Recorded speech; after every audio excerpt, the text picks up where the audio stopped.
Greetings everyone, and welcome. So today I am introducing the concept of Anahata Chakra, the Heart Chakra, the fourth chakra. Anahata means unstruck, and it essentially means it's the immutability, the immortality of the heart center.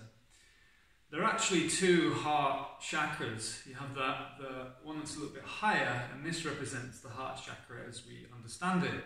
But there's also a space, a chakra a little lower, and this is the sacred heart. And this is where, in the ancient text, refers to as the seat of the soul, where the soul resides. So actually the process of evolution through the chakras, which is what we're doing, we're moving up the chakras and we come to the crown. It then finally rests in the heart.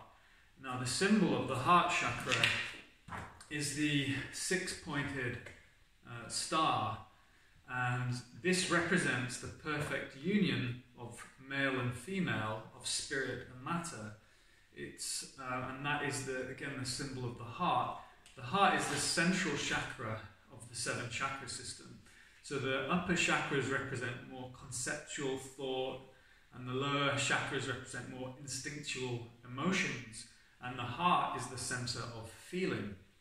The heart is incredibly powerful. It's 1,000 times electrically more powerful than the brain and 60 times magnetically more powerful. Bearing in mind, we exist within an electromagnetic reality. Your heart is producing and emitting an incredibly powerful energy frequency, which has been measured by an organization called HeartMath. And it creates it's called a toroidal field. It's like a donut shape, like a whirlpool. And the energy comes in, but it also goes out. So often when we do our breathing in class, we're actually working with that energy of the heart. It comes up and out and around. And this is scientifically measured. So when we balance our thoughts and our emotions, we enter into this feeling state, and this is what we're emitting out into reality, and therefore we are creating our reality based on the energy we're emitting.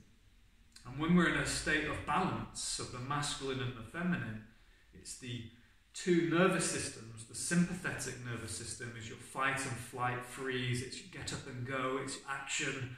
And then the parasympathetic is your rest, digest, socialize. It's the more feminine, nurturing, quieter rest energy. When they're in perfect balance, which is the whole point of yoga, is to balance those two energies that run up the spine. And then Sushumna Nadi opens, the central channel. We actually enter into a state of what's called coherence, where the brain waves change and we're in a state of contentment, of happiness, and again they refer to it as coherence, where we're in a very positive brainwave state, and it's a slightly altered state, and that's when we're in the heart center and we navigate through life far more effectively, and we're much more efficient and effective in what we do. So not only is the heart chakra the chakra of love and relationship, which is what we generally focus on, but also it's the final destination.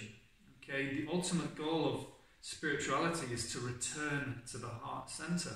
The brain is split in two, the right and left hemisphere, so it's the place of polarity, duality, where we judge, we criticize, the separation. There's you and me, there's them and us. It's that we're always dividing and separating. And this is the realm of the ego, this is the realm of the persona. When we move into the heart, heart is unity.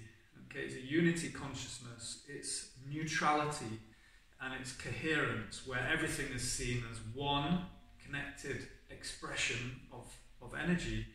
So it is the final destination, and really the heart center is a focal point, and that's why I like to work in class at the end and the beginning, connecting to the heart, because it is the ultimate goal and destination. So again, that is the sacred space of the heart. It's that place of nirvana, of enlightenment, of Christ consciousness, or whatever you want to call it, kingdom of heaven. But the heart chakra as part of the 7 stages, the 7 chakras, again, we have the symbol with the sound yum, and the animal is the gazelle, and the idea is the gazelle is always jumping and moving around, related to the emotions of the heart.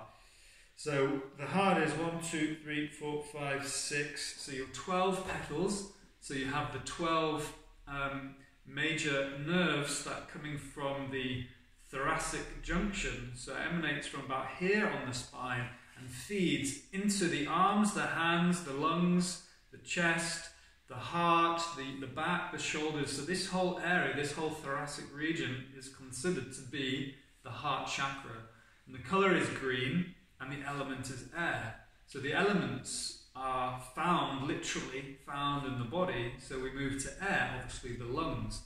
So the heart chakra is all about love. It's an emotional chakra, similar to the 2nd chakra, which is also emotions, but that tends to be more like not a lower expression, but more about desire, more about sensuality and connecting socially, and the different emotions that can relate to that. But the heart is about love, essentially. It's a higher, deeper form of emotion. So trauma typically that happens to the heart is when we're a child and we're not given the love that we desire, that we need. And again, especially if we grew up with one parent or both parents being absent, maybe through work or a single parent family. And again, it creates trauma, it creates pain, it creates a sense of heartache and heartbreak. And then we find it difficult to love ourselves because we don't believe that we're lovable. So the heart chakra is essentially about self-love, which then allows us to love others. Okay, and again, it's that balancing of the masculine and the feminine as well, the yin and the yang, those energies of self-love and love of others. And that can also be referred to as narcissism and codependency. So often in relationships, you will find that there's a dynamic where you have a narcissist, someone who's slightly more self-focused, and they attract a codependent, someone who is other-focused. Okay, and they somehow work because it's a polarity, it's a mirror opposite and a match. And so it's that equal balance of self-love, self-nurturing, self-appreciation, and love of others, appreciation of others, nurturing others.